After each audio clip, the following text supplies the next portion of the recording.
Mom, I got the popcorn. What movie are we watching? The blonde teenager asked as she stepped into the darkened living room. Her mother and father sat opposite her little brother on the threadbare gray couch. Her brown eyes flicked to the TV. The news was on. The announcer was droning on and on about some accident on the highway near her house.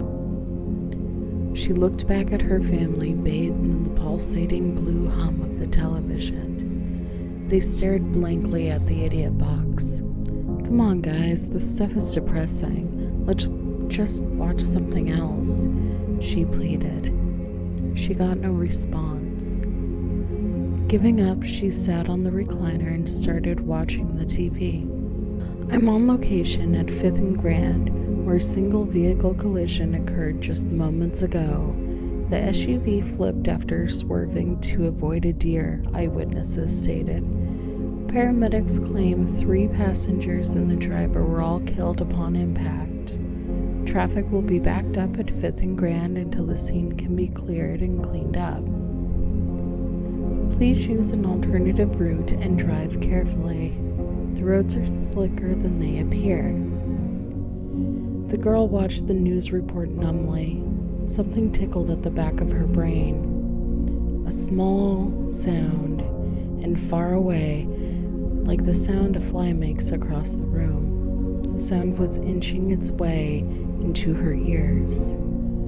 The sound became louder gradually as she watched the firefighters cut through the top layer of the blue SUV like a tin can.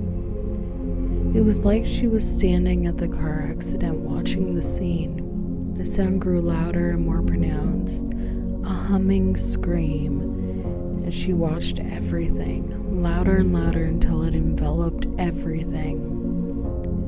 She tried to move, but something held her to her seat, something that laid against her chest. She couldn't move, but she screamed, trying to get someone's attention. What happened here?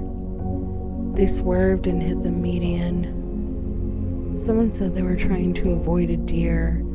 They flipped maybe 2 or 3 times. Anyone survive? The reporter asked sadly.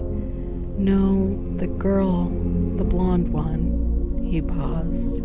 She screamed once, but her lower half was crushed.